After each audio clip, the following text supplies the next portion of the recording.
Hey everyone, welcome to the show, Your Health in Your Hands. I'm Dr. David Ajibade with the Brain and Body Foundation. Now, if you remember, last week we had the dynamic duo of tfal&chi talking about health. Health coaches, one is a doctor, the other is a health expert, all kinds of stuff that talking to us about when it comes to health. But really, folks, health is not that complicated. There's some basic things. If you get right, you will be able to see significant changes. And it's not just about you, it's about your family as well, your kids, your parents. These are things that you Mm. want to take back and use to educate your loved ones so that they don't keep on making the mistakes that they are making all the time. And we talk about these things a lot. And if you remember, we talked about brushing your teeth, sleeping well, having good sleep hygiene. These are all factors that people tend to overlook and in the end tend to cost them. So Mhm. health is about what you do. And I really want to emphasize that. It's about what you do. It's not how you look, it's not how you feel, it's about what you do. And one of the things you want to make sure that you're doing is that you're staying abreast of your numbers. And that's what TFAL and Chi are going to be talking to us again about. We're going to get into the details this time. So Yes. TFAL and Chi, how are you all doing? Good. Great. Good to be Welcome. back. Thank you for having us Yeah, back. nice to You be guys are back. looking Everyone. fantastic. Fantastic. I Thank love the you. Yeah, pink. I don't know, Thank and you. this black too looks good, but the fab, this is yeah, much. Yes. yeah. Am I Yes. going to Because get? I'm Am a I going to get one of this? I mean, Of this looks of like. course. because I yeah, Oh, because Of course. yeah, This is, all right. how fab. So How we, fab? we talked about, how fab are those yeah, five and the importance exactly. of knowing your numbers. And, Yeah, a lot of times we know a lot of things, right? We hopefully, know our credit score, we know our numbers. People talk about different things, but we want to make talking about your health and knowing those numbers a thing. Like how fab are your five? And not knowing that number is not a good thing, right? Ignorance is not bliss when it comes to your health, right? And once you know Absolutely. better, you do better. So I like how you started your segment talking about it's not just about the person. And when we talk about our platform, we talk about it being very personal, but being practical. So we talk about practical ways where people can make changes in their life. It's very intentional and it is generational changing. We yeah, strongly believe yeah. that if you learn how to eat a certain way and incorporate activity into your life, you teach that to your children. You do that with your parents, your siblings, the ones you care about. And so when people say, oh, this runs in my family, we always have diabetes. Everybody in my family has high cholesterol. The question is, how are they eating and what has been passed down from generation as norm? And one person can change that trajectory. So I love how you frame that as you open up Mm-hmm. the segment. Yeah. Yeah, that's Okay. perfect. And Thank you. Thank you. Thank you. yeah, It's all about go what ahead. people do. Yeah. So I don't want to take a single more minute away from what you have to do because I really want us to go into this. I'm going to be on you. I'm going to be asking questions because I want to be clear. Yeah, I want to make sure that Yasikira or Yamodi, Dina, who Yes. is in the remote areas, understands what we're talking about so that at least she can sure. apply some of these things. So how do we start? Yeah, We're going to start with the Fab Five. yeah. Sure. So we're talking about you just mentioned people in the remote places. So no matter where you are, think about how we grew up. I grew up in Ibadan, right? Mm-hmm. My parents cooked every day. My mom did shopping, my dad did shopping. Whoever shopped, because children don't have access to the funds to do grocery shopping, right? Right. So it starts somewhere. That's the Fab Five. Getting your Fab Five to be right starts at the very, very beginning of childhood. Whoever begins that process dictates how things go down the line. Because we know that children, by the time they're 5 years old, they've already formed all the cells they're going to have for the rest of their lives, right? So everything else we do prior to that period is building upon those cells. Defining whether they're going to be this way or whether they're going to be this way or how they're going to be shaped going forward. Mm. So making those good choices right from Mm-hmm. the very beginning, making healthy choices right from the very beginning is so generational changing. That is why my wife said it's generational changing Mm-hmm. because if you can teach your children, if I teach my children in Ibadan, in Lagos, in Enugu, in Kano, wherever you might be in the country, how to eat, there is a good probability that they would teach their own children as well how to eat and how to exercise. We sat on the trees when we were young on the UI campus. We sit under a tree. We had a guava tree. My wife, we had all kinds of trees. Just eat fruit. And bike and play soccer till you were sweating up a storm. And sometimes, with globalization and stuff, kids now stay indoors, they're on their games, so making physical activity the thing to do, making eating healthy fruits and vegetables the thing to do. And I know that, one of the things we also want to do is, we talked about those 5. And again, if somebody didn't watch the show last week, we talked about blood pressure, cholesterol, blood sugar, your body mass index, and your waist circumference, right? 4 of those 5 are very easy to get. 2 of those 3, you don't even have to have seen anyone, your waist and your BMI. But we also want to say that, it's important to know the other numbers, your blood pressure, blood glucose, because you could have high blood pressure or hypertension, right? What people call it, or sugar or diabetes or sugar problem, whatever people call it. And not know until so many people have come into the hospital with a diabetic coma for the first time before they even knew they had high sugar. So it's really important to think about getting those numbers and checking and knowing what the normal should be, but also knowing that one of the things we find is there's a disconnect between these conditions and what they cause, right? People don't necessarily they're like, oh, this person was fine then had a stroke. Or this person was at work and just had a headache and couldn't talk anymore. Or this person had renal failure. They're like, oh, kidney failure. But walking back to the fact that they had uncontrolled high blood pressure or controlled diabetes. So to be able to have people understand, like you said, what those medical conditions are, what the impacts are on your organs over time, and in addition to whatever it is your doctor or nurse or healthcare provider prescribes, what are the other factors that affect that? We know that nutrition affects your blood pressure. It affects your blood sugar. It affects your cholesterol, all of these things, right? So it's that connection between what the condition is, knowing about it, but if you have it, how do you manage it? And if you don't have it, what do you need to do to prevent it? And those are kind of the 5. And I think you had said why the 5 is because if you can get blood pressure, diabetes, and cholesterol under control, that affects a lot of the top conditions that adults ill with. Yeah. Like for instance, now mentioning kidney diseases. What most people don't realize is that hypertension and high blood sugar are the 2 most common causes of kidney failure. Right? There's a need for dialysis, and dialysis centers are exploding all over Nigeria because people are just coming down with kidney failure.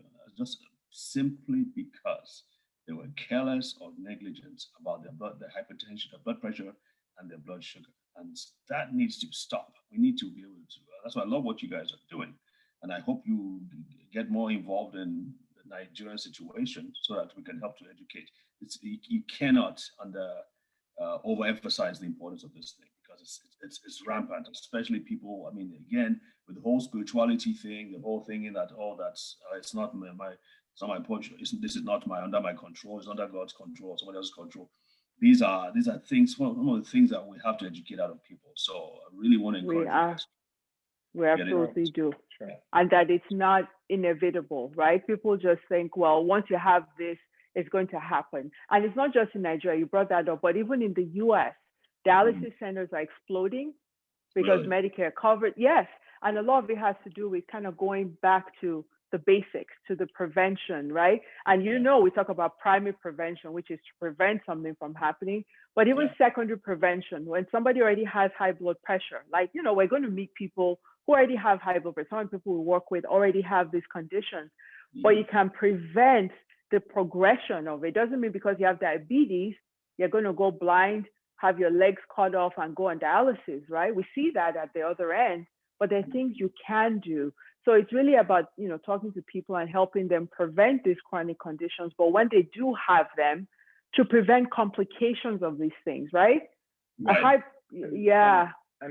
what I just wanted to also share was that we want people to understand that it's actually a very easy process to prevent. It's actually a very easy process. And like again, it's also because many people don't have access. Yeah. Because sometimes we talk and people are like, well, I don't have access, I'm suffering from this disease or whatever, or I don't have this or I don't have that. But there's simple things we are trying to teach that can actually make a huge difference. How much water are you drinking at home? How much movement are you getting every day? Are you moving? Are you getting up? Are you outside? Are you just playing games at home? Yeah. What are we teaching lifestyle-wise? 90% of people who have type 2 diabetes is lifestyle. 90%. 90% is lifestyle. Wow, I didn't know that much. So if we can do that, and not only that, here in the US, about 80 to 90 cents of every dollar in the US here is attributed to lifestyle disease management. That's 90 cents of every dollar they spent. 90 cents of every. So you can see how much lifestyle, just changing lifestyle, eat better. And when we talk about Fab 5, we're not just talking about eating and exercise, but also mental health. Right. We're also talking about sleep, stress management, how stress impacts your body. So all these things are all connected. So we look at you, and when I meant you, the human being, as a 360-degree fashion. Yeah. That's the way our platform looks at health and wellness. It's 360 degrees. So we have health, nutrition, and mental health, sleep, all that, exercise, all that focused on one platform. All connected. All connected. Fantastic. Yes. Fantastic. Yes. I love it. I love it. Okay, so we're going to take a short break now. And then when we come back, I want to ask you a tough question. Okay. Sure, we love tough questions. That's a really tough question. So, okay. You can handle it, I'm sure. Folks, do not go away. We'll be right back. All right. All right, welcome back. All right. Now, this question really is about what I refer to as the tyranny of the genes. Now, think about me. My dad is short and stocky. Yours truly is short and stocky. And as a matter of fact, these last months I've been here, I've gained even more weight. I probably gained like 15 pounds. And part of it, my excuse is the winter and all that. But people look at me and they say, you look like your dad. You talk like, even say you talk like your dad. You even walk like your dad. And somebody saw me do a presentation one day, and it's funny, tfal. It's funny. Both my parents, they watched me. My father's sister watches it at a different time, and then my mother's sister watches the same show. And they both at the same time said, "You're presenting like your dad." Oh wow. And I'm like, I've never tried to. I was sent to military school when I was 10, so I didn't really have much to copy, right? But it's like in the genes. And I'm speaking about that. I look at you, tfal. I know your mom. Your mom is one of my favorite people in all the earth. And I know we're working together on the sickle cell project. I knew her 25 years ago. She hasn't changed much, except for a few wrinkles here and there, but she hasn't gained any weight. I know some of your sisters. So my question is, when people see you and they say, well, it's easy for her to say that. How about if for ladies who have grown up, they've always been obese, how are they going to, when they measure their waist, is it that easy for them to lose weight? I mean, can we get some realistic attention to this? Absolutely. Thank you for asking that question. So you talk about the influence of genetics and how important that is, and how easy it is to lose weight, especially once you're getting to middle age and there's a hormonal stuff of menopause and a lot of things, right? So you are absolutely correct. Nobody says it's easy, but when you want to get to where you've never been, you're going to have to do some things you've never done. And that's just part of life, right? And so one of the things that we talk about in our mission is to empower people to be the best version of themselves, not to be anybody else, right? To be the best and healthiest version of yourself, right?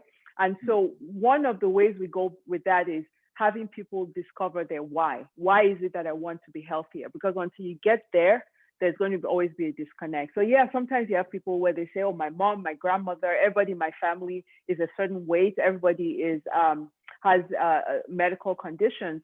But if we know the import of lifestyle, and as Chi talked about how the cells are laid, even our fat cells are laid very early, is that when the fat cells are laid very early, so you're actually building more fat cells, your foundation of fat cells is larger. So it may not show when you're a kid, but as you get older, as you start to, those cells expand, you just have more cells. So not just do you have a hyperplasia of cells, you also have hypertrophy, which happens with aging. So you just have more, which is why it's important. Even though the kids may not show any of these weight changes, some kids do, some don't until they're getting to be middle, teenagers or later. The other thing we also know is that some of that is generational. How people have always eaten and how people have approached exercise generational. So you say how much of it is genes, how much of it is that everybody has done the same thing a certain way. But when you get to a point to understand that there's more beyond the cosmetics, it's not about fitting into something. It's like knowing that that waist circumference that's over 35 in a woman, over 40 in a man, is associated with heart disease, stroke, and early death. Then you say, what do I need to do? And that's a commitment to a change in your lifestyle, in how you eat, how you physically exert yourself, and how you really take on that challenge. Not to look like somebody else, but to be, is this really the healthiest version of yourself? Sometimes you need to see the doctor. They're like, oh, maybe women have more thyroid issues, right? In midlife, check your thyroid, check your hormones. Are you going through menopause? And then really take an honest look about, are you doing the best with what you're eating and the carbohydrates and how you're metabolizing things, and how are you exerting yourself? There's something about women, sometimes we get to a certain age, we kind of take it easy, right? Yeah. We go to parties, and when we talk about exercise, it's not about going to the gym, it's about exerting yourself. Are you walking fast? Are you doing things? Are you dancing? A lot of us, we get to a certain, when you spend so much time putting the face together and the hair, you don't want to sweat it out. But you got to say what's more important. They had a campaign here in the US, talking to Black women in the US about hair or your life. They actually had to do that. Like, if your hair, your edges are good because you don't want to sweat, but if you're getting heart disease 10 years younger than your white colleagues, is it worth it? So figure out a protective hair for yourself. Also, when you go to parties, late at night, we do a lot of parties. Parties, things like that. Making the right choice, not eating carbs late at night, and also getting up to dance. If you're 50, 60, 70, 80, get up and dance, sweat. Don't just sit and pose. We need to exert ourselves. We need to eat differently, and we need to use ourselves as our competition, as long as you're going the right direction, not to look like somebody else. And it's not easy until you've committed to it. So the long answer to your question is yes, it can be done. Lifestyle matters. It may be different. Everybody's trajectory is different. Everybody's built different. And if any program says, I promise you're going to look like this person, just say no.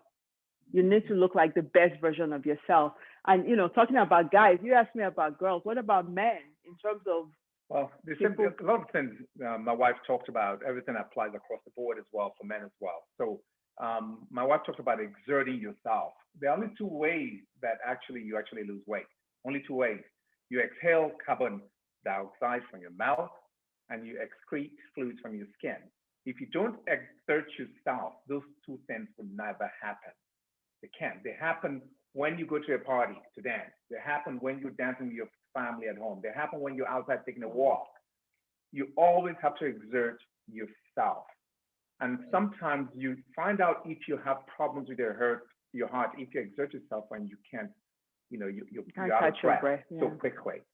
So that's why oftentimes stress tests are done for people who are having heart issues. Mm-hmm. So for men, you're going to think about it.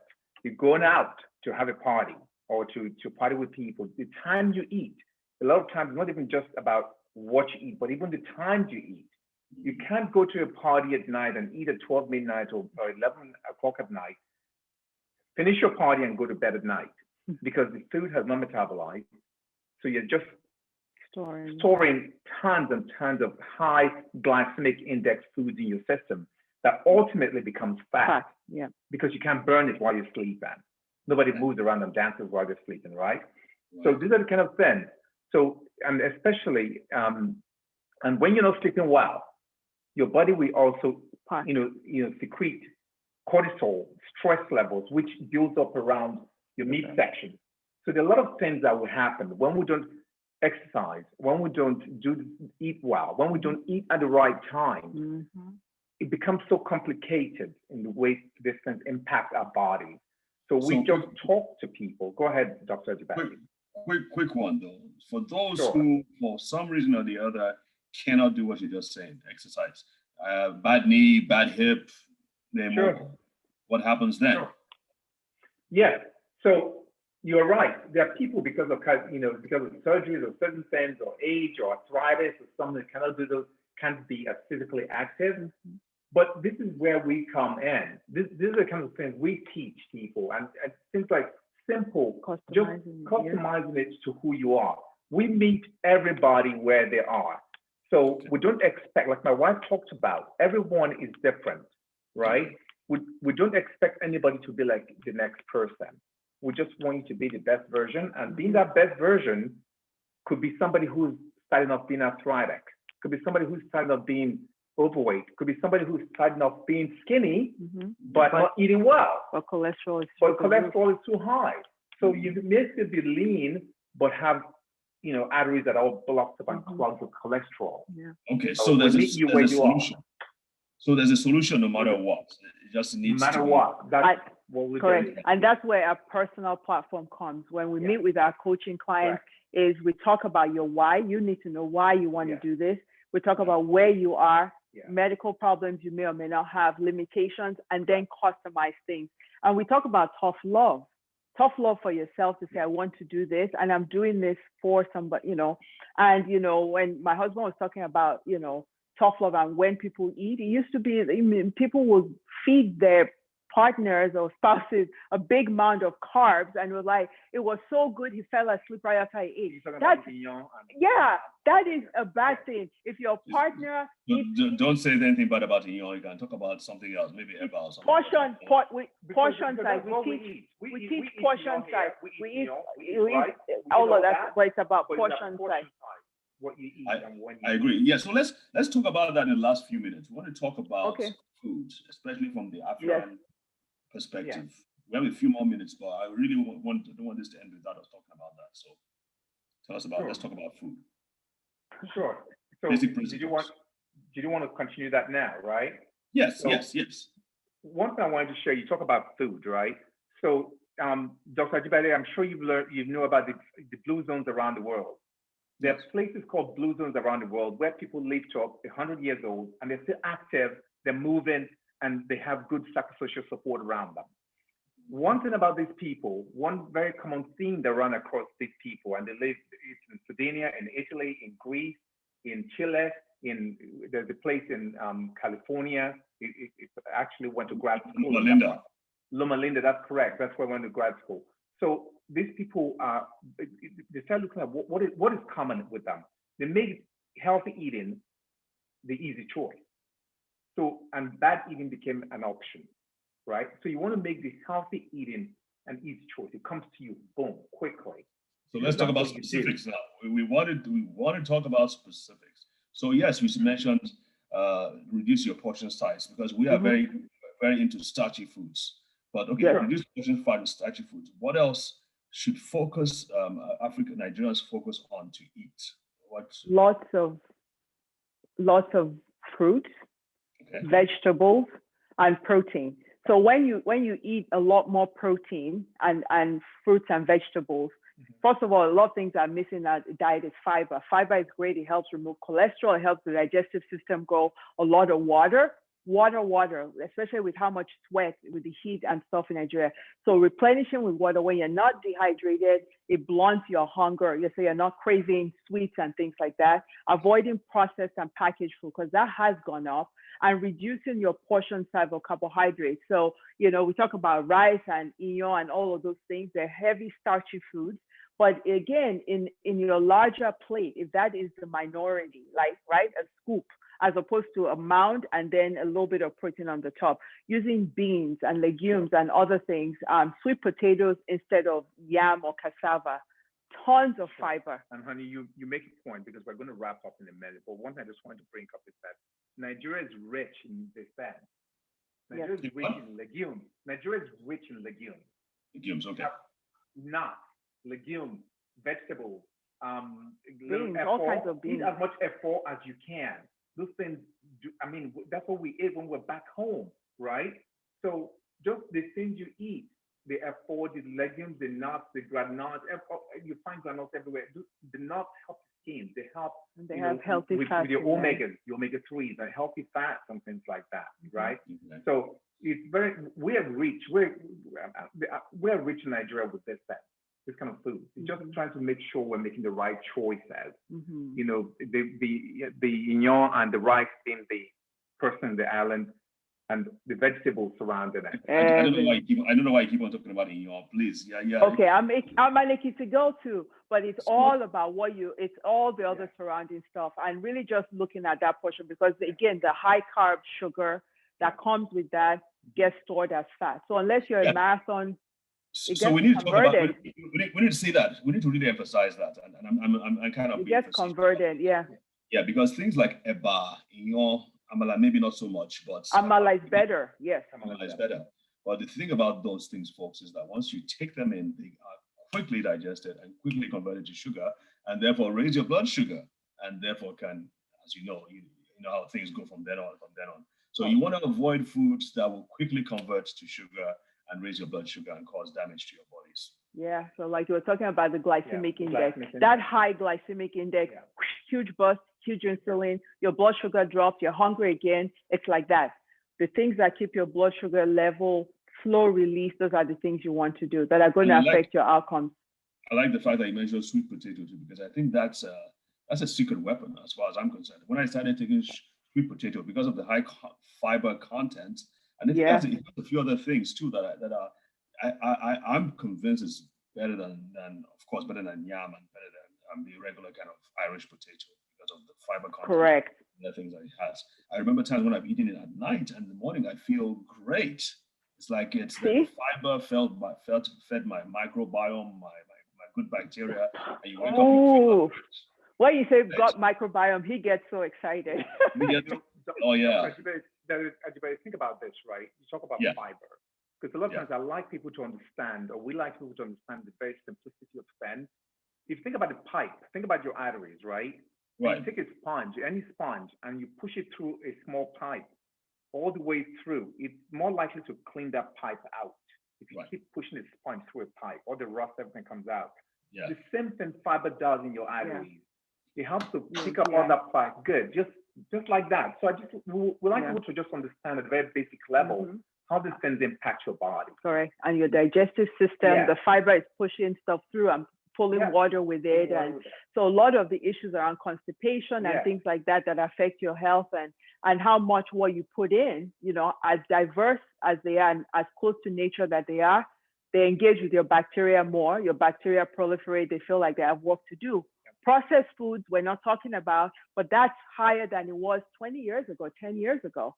And it's a disease of affluence. People can now afford packaged things, and we're treating our children, but those are things that our bodies were not nature, our bacteria are not processed to digest those things. They're toxic, they're foreign, and they just stay there and cause inflammation within the tract. So the more natural things, the more work our bacteria have to do, the better. What do you say about if it gets stuck in your teeth is a good thing? If it gets stuck in your teeth, it's a good thing. If it flows without getting hard, it's a good thing. Animal fat will crystallize in a bottle and harden.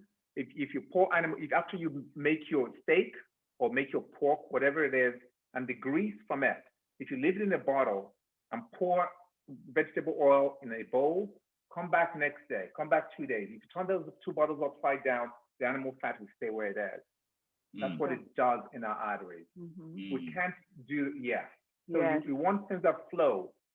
Things that flow. Because when it flows, water flows, vegetable oil flows. Granite oil flows. Better than palm oil, Again, so it's really just making those substitutions and saying, and being able to do the analogy. So I like the analogy about if you're going to eat those rice or and all that stuff, think of yourself on an island. You're that tiny person on a big island. Everything else is veggies and protein. The carb is little. Think about the analogy of the fiber going through and cleaning through, the oil pouring out. These are things that people can tangible. When we talk about your pressure is high, that again, after a while, your body keeps going and going and going, and your heart failures. When they say, I just had heart failure. Well, he had blood pressure that was years and years untreated. When they have, if you think about blocked vessels, when somebody has a stroke, it's because these vessels are blocked. And if fat is in your liver, that's why the waist circumference, if you can, one thing that is a bad sign for everything is that waist circumference. Because if there can be fat in the liver, as big as it is an organ, think about fat within your blood vessels to your brain. And most people with fatty liver die of cardiovascular disease before they get liver problems. The liver has a huge reserve, right? So fatty liver is a predictor of stroke and heart disease. So it's really just helping people make the connection and saying, like you said, we have those fruits, we have the vegetables, we have the good weather. You don't have to worry about snowstorms. So as long as you're in a safe place where you can exert yourself, sweating is a good thing. Yes. And you have to be okay with that. And then just, making choices about what you eat. All right, that's fantastic. So we have just slightly over a minute left. tfal, you said 35 inches for women. What is it for men? Anything over 40 for men or 35 for women is part of the risk for metabolic syndrome. Obviously, the lower it is, the better. That's the cutoff. You don't want to get there. But that is in terms of defining metabolic syndrome, with a high blood pressure, high cholesterol, high glucose. A BMI over 30 is obesity. And everybody just put in BMI on Google, height, weight, it tells you. Anything over 25 is overweight, over 30 is obese. And then a waist circumference over 35 and over 40 are the cutoffs where your risk really goes up. But you want it, obviously, the lower, the better. Okay, fantastic. And then, of course, you didn't emphasize this, but alcohol, you want to watch your alcohol intake. Yeah. Alcohol intake, you got to watch that, because think about it. What is alcohol made of? Sugar. Either sugar or yeast. It's right? sugar. Sugar and yeast, gears and all that, right? Yeah. So what happens? Yeast rises, right? And sugar damages your joints. Soda is literally junk food. That's the other thing we don't talk about. Soda, Soda would deplete your bone density, get into your joints and deplete your bone density, and give you diabetes quickly down the line. Yeah, that's why diabetes is going on. Yeah, so we tell people, wherever they are, here in the US, in Nigeria, wherever you are, cut out the soda. Cut out the soda. Zero. That's the other. Oh yeah, zero soda. Zero. And people will tell you just by cutting out soda, wait, soda gone. Yeah. Orange. If you want orange juice, get an orange and suck on an orange. Yeah. That stuff in the Just Juice and all that parties, they put it on every table. That is pure sugar directly, and it goes directly converted to fat, stays there. You're hungry again. And no diet soda either, right? Because that's nothing, because it's all that carbonated stuff is harmful. No diet soda. Studies show that actually all the aspartame and all those things that are put, because if you look, it says OSE at the end. Anything that has, it says sugar free, but it has something that says sucrose or lactose. It's sugar. And I've been told that even the substitutes are probably even worse in terms of the metabolic toxic effect on the body and the brain than even the regular soda. So stay away from diet. Stay away, yeah. And if you actually do this, there could be, we talk about the health benefits and the way you feel, the way you look, how you feel, but it has financial implications for what's going to happen in your older age, right? If you're blessed to live, do you want to be healthy and active, or do you want to be, with chronic medical conditions, spending all your time going in and out of doctor's offices? And also financially, if you're not buying packaged processed food and orange juice and stuff, it has short-term and definitely long-term financial benefits for you. But it's still a little expensive to actually eat healthy too. Or don't forget, it's still we would have to concede it's still a little expensive to eat healthy food too. Correct. Unless you grow them in your garden or your backyard. Well, doctor, you make a point there, right? But let's know. We would like to frame it that it's more expensive to treat chronic disease than to eat well. So it's all about what are you looking at today, right? Yeah. So okay. All right, folks. tfal&chi, you guys are the best. Awesome. Thank you. It's an absolute delight working on this, and I hope that our viewers will take these things to heart and really act on these things. But you have really treated this topic really, really well. So thank you so much. Thank Of course, you. we're very passionate about this. We are. And there are lots of topics we'd love to come back, talk about gut biome, talk about, intermittent fasting. There's so many different things that we'd like to share with your audience. So, you know where to find us. We know where to find you. So, and give us the website address again. What's the website address?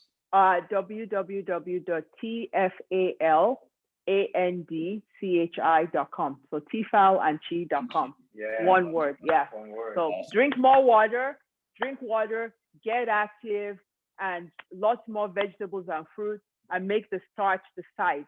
Rice cannot be your main domain anymore. Rice needs to be the side that comes out once in a while.